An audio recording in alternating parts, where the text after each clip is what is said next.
एक पुलिस वाले ने अपनी वर्दी का दुरुपयोग किया ये सोचकर कि उसकी वर्दी लोहे की बनी हुई है, मेटल की बनी हुई है, बुलेट प्रूफ बनी हुई है। उसकी वर्दी है, यूनिफॉर्म है, लोहे की नहीं बनी हुई है। ठीक है।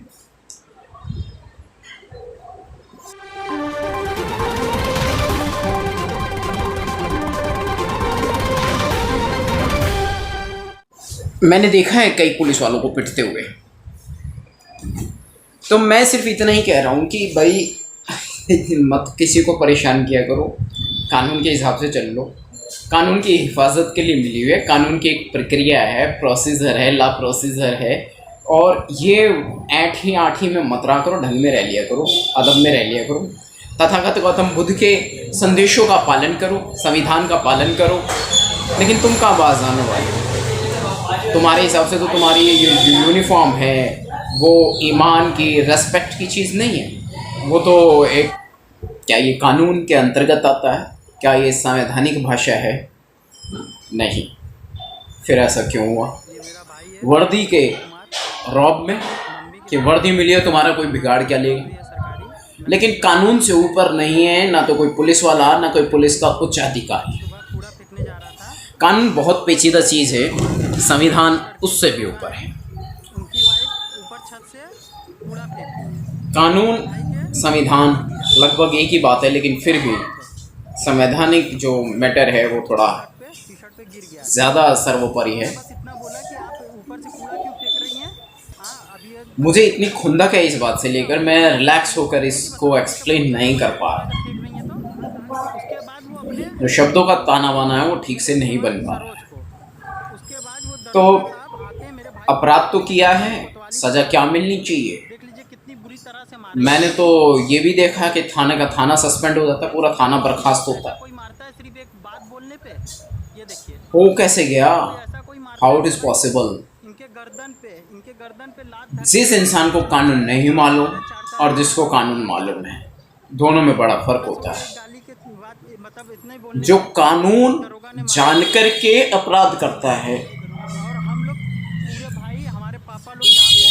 तो कानून का रक्षक जब कानून का भक्षक बन जाता है, बीवी बोली, तुम लोगों ने तो ऐसी हरकत कर जैसे तुम्हारी बीवी लेके।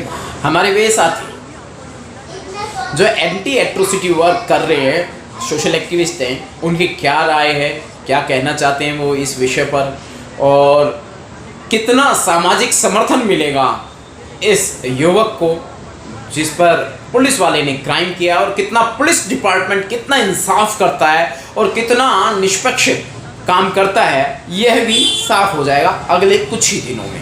और न्यायालय में, अदालतों में मनुस्मृति चल रही है कि संविधान चल रहा है, क्या चल रहा है, यह भी स्पष्ट हो जाएगा।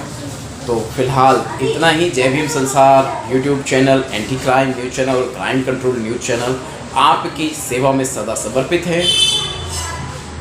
फ्रीलांस मीडिया एग्जीक्यूटिव नंदकिशोर बौद्ध 8800899420 8766284334। यदि आपके भी क्षेत्र में कोई इस तरह का या इस तरह की कोई क्राइम घटित होता है किसी पर भी और वो जानकारियाँ आप यहाँ देना चाहते हैं तो मोबाइल नंबर मेंशन किए गए हैं आपको। जय भीम, जय भारत, जय। हेलो एवरीबॉडी, जैसे कि आपको मालूम है कि वाराणसी का एक केस है, वाल्मीकि युवक, जहाँ पीली कोठी उस क्षेत्र का नाम बताया जा रहा है। और जानकारी मिली कि वाल्मीकि युवक जो सफाई कर्मचारी के रूप में वहाँ कार्यरत था, इस काम के लिए कोई सैलरी नहीं लेता। आप जानकर ताज्जुब करेंगे, हैरत करेंगे।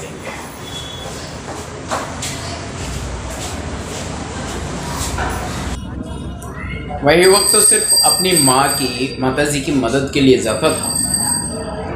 माताजी वहाँ ऑलरेडी वर्किंग है और सफाई कर्मी की तो वैसे ही वैल्यू बहुत ज़्यादा है। एक बहुत ही रेस्पेक्टिव जॉब है, बहुत ही हार्ड वर्कर वाली जॉब है। और जो लोग इस काम को अपने हाथों से अंजाम देते हैं, सफाई कर्मी का काम, समाज पर एहसान करते हैं। सिर्फ थोड़ी सी, बहुत छोटी सी सैलरी उनको मिलती है, चाहे वो सरकारी हो या गैर सरकारी, दोनों तौर।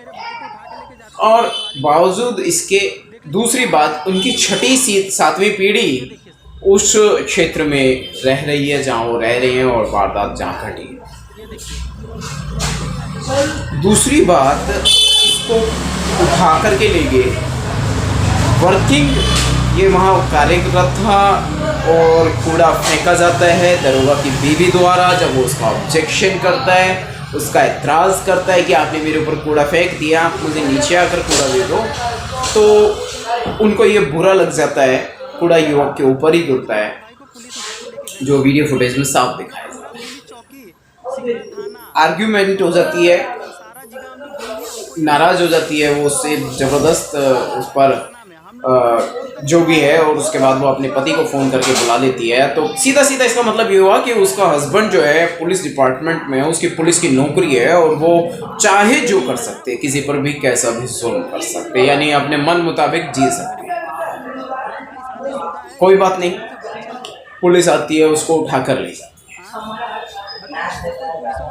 उसकी माँ देखती रह जाती है, वो कुछ नहीं कर पाती, कोई भी व्यक्ति कुछ नहीं कर पाता। पुलिस उसको ले जाती है और उसका एक फिल्मी अंदाज में बहुत ज़बरदस्त टॉर्चर होता है, जैसे वो इंसान ही नहीं है, बिल्कुल फिल्मी अंदाज में उसे बुरी तरह से पीड़ित किया जाता है। उसके पूरे शरीर को गर्दन पर, पैरों पर, पैरों के बीच में उसे बहुत बुरी तरीके से टॉर्चर किया जाता है, बिल्कुल फिल्मी अंदाज में। एक दो पुलिस वाले चले जाते हैं, फिर आते हैं, फिर मारते हैं, दूसरे आ जाते हैं, फिर वो मारते हैं। कुल मिलाकर के युवक ने अभी बताया कि 7-8 पीड़ित के भाई से अभी मेरी बात हुई है, तो उन्होंने मुझे जानकारी दी है, शायद शिवा समथिंग नाम है उनका, और उन्होंने मुझे जानकारी दी कि ये प्रताड़ना में पुलिस चाह रही है कि मामले को रफा दफा कर दिया जाए। पुलिस ये नहीं चाहती कि इसमें कार्रवाई हो दोषी लोगों का। हालांकि दरोगा नीलेश कुमार सरोज को निलंबित कर दिया उच्च अधिकारियों ने, लेकिन फिर भी उन पर लगातार दबाव है और उनको रात को भी फोन आ रहे हैं कि भाई आप थाने आ जाओ।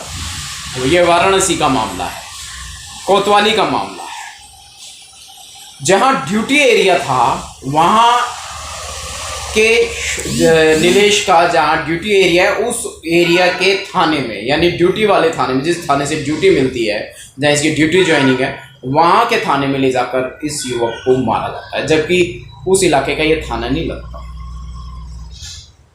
तो पूरे गैरकानूनी प्रक्रम में जो यूनिफॉर्म मिली हुई है, पुलिस की जो पोस्ट मिली हुई है, वो बहुत रेस्पेक्टिव जॉब है, बहुत ही, उसमें टार्चर जैसी तो कोई बात है ही नहीं। कानून के किताब में तो यही लिखा हुआ है, और इन लोगों ने अपनी मनुस्मृति के कानून में क्या लिख रखा है वो तो कहा नहीं जा सकता। और मैं तो इसको जातिवाद की संज्ञा देता हूँ कि ये कुल मिलाकर के फिर से एक बार जातिवाद हुआ है, और मन तो ऐसा ही करता है हमारा भी, हम भी जाएं, उठाएं उस पुलिस वाले को और उसकी भी ऐसी ही तुड़ाई करें। क्योंकि एक एसीपी का सोशल मीडिया पे वीडियो आया है, उसकी भी क्लिप मैं यहाँ साइड में आपको दिखा दूंगा। अभी जस्ट मैं इसके बारे में जानकारी दे रहा हूँ। तो जो समाज आपको साफ सफाई से जीने के लिए एक आज़ादी देता है, एक ऐसा मतलब आपको एक गंदगी भरा वातावरण अपने हाथों से साफ सफाई करके दूर करता है, और वो खुद पर सारी गंदगियां झेलता है, उसके ऊपर कूड़ा फेंका जाता है दरोगा की बीवी द्वारा ऊपर से। जब वो इसका एतराज़ करता है तो उसको ले जाकर थाने में बुरी तरीके से तोड़ा जाता है, पीटा जाता है। अब वो चल फिर पाने की हालात में नहीं, उसका मेडिकल हो गया है, लेकिन अभी कोई एफआईआर दर्ज नहीं हुई। जस्ट अभी मेरी कुछ ही मिनट पहले बात हुई है, और ये शायद 11 जुलाई का मामला प्रिंट मीडिया में आ चुका है वहाँ की, और इलेक्ट्रॉनिक मीडिया में भी ये मामला वहाँ पर उछला हुआ है, और ये मामला इस समय भारत की राजधानी दिल्ली भी पहुँच गया है 156(3) में। क्योंकि जब सुनवाई नहीं होती तो व्यक्ति कहाँ दौड़ता है कि 156(3) में सुनवाई हो जाएगी, लेकिन मुझे लगता है कि 156(3) में भी सुनवाई नहीं होने वाली है, और कोर्ट की कार्रवाई अभी शुरू नहीं हुई है। लेकिन वही वकीलों का चक्कर में पड़ के कोर्ट में एप्लीकेशन लगानी पड़ी, किसी तरीके से इस मामले की सुनवाई जज साहब करें, और ऐसी कोशिश उन लोगों की, और वो नहीं चाहते कि वो पुलिस वाला निलंबित होने के बाद दोबारा वो ड्यूटी ज्वाइन करे। क्योंकि वो इतना बड़ा अपराध कर चुका है और यह अपराध मामूली अपराध नहीं, वो उसका कोई फैमिली कैंडिडेट नहीं था।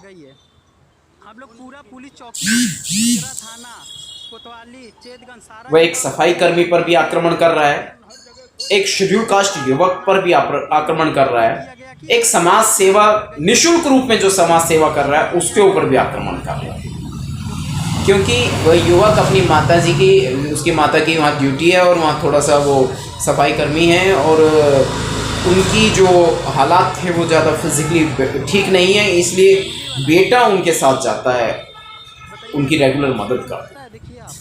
लेकिन बदले में उन्हें क्या मिला, और स्थानीय लोग, लोकल लोग उसके समर्थन में है, अगर ना भी हों तब भी, वैसे हैं तो अच्छी बात है, नहीं होते तब भी कानून की प्रक्रिया कुछ कहती है। और इस मामले को रफा दफा करने के लिए परिवार पर, पीड़ित परिवार पर जोर बनाया जा रहा है, दबाव बनाया जा रहा है, कोशिश की जा रही है इस मामले को रफा दफा कर दिया जाए मामले, क्योंकि इस बार दोषी पक्ष पुलिस वाले हैं, इसलिए पुलिस डिपार्टमेंट अपने लोगों को बचा लेना चाहता है। और युवक के भाई, पीड़ित के भाई का ये कहना है कि जो 7-8 दोषी पुलिसकर्मी हैं इनको कठोर से कठोर सजा दी जानी चाहिए, कानून की रक्षा तो इसी का नाम है और कानून पुलिस वालों से ऊपर है, न कि पुलिस वाले कानून के नौकर हैं, न कि पुलिस वालों के लिए कि भाई पुलिस, कानून का जो कद है वो पुलिस वालों से बहुत ऊंचा है, पुलिस डिपार्टमेंट से बहुत ऊंचा है, और पुलिस डिपार्टमेंट जो है उसका नौकर है, न कि मालिक। कड़े शब्दों में निंदा कर रहे हैं लोग, लेकिन सामने पुलिस डिपार्टमेंट के खिलाफ, इसलिए लोग चुप्पी भी साधे हुए। लेकिन हम लोग तो बहुत कड़वा बोलते हैं और सच बोलते हैं, तो सीधी और सच्ची जानकारी आपको उपलब्ध कराइए। एट्रोसिटी के अंदर ये मामला दर्ज होना चाहिए, यानी SC/ST एक्ट में मामला दर्ज हो और सख्त से सख्त, कठोर से कठोर कार्रवाई हो, तुरंत गिरफ्तारी हो पुलिस वाले, क्योंकि साधारण व्यक्ति, यदि ये मामला किसी SC व्यक्ति के ऊपर लागू हो जाता, उससे कोई दोष या अपराध हो जाता, तो उसकी तुरंत गिरफ्तारी होती और पता नहीं अब तक क्या क्या उसके साथ हो जाता। हमारे पास में और भी अन्य क्षेत्रों से जानकारी आ रही है। एक बुलंदशहर की भी खबर है और वहां पर भी वाल्मीकि युवक ने सफाई कर्मी का अभियान चलाया और उसके ऊपर प्रधान ने, ग्राम प्रधान ने उसे पीड़ित किया, उस पर हमला किया, जिसमें उसको काफ़ी चोट आई है, खून भी निकला है, मेडिकल भी हुआ है, लेकिन अभी तक उसके खिलाफ कोई कानूनी कार्रवाई नहीं हुई। उल्टा पुलिस उस ग्राम प्रधान पे यहाँ उठते बैठ करती है और उसे बचाना चाहती है। तो इस तरह के मामले और वारदात शेड्यूल कास्ट कैटेगरी पर, वाल्मीकि समाज पर, SC कैटेगरीज पर जानबूझ के हो रही है, बार बार हो रही है और सोच समझ के की जा रही है, प्लानिंग के साथ की जा रही है। और वैसे ये बहुत सारे मामले ऐसे हैं कि उनको दफन करने की कोशिश की जाती है, कि यदि वे लोग, आजकल सोशल मीडिया का टाइम है तो मामले उछल जाते हैं, आमतौर पे मामले सामने भी नहीं आ पाते।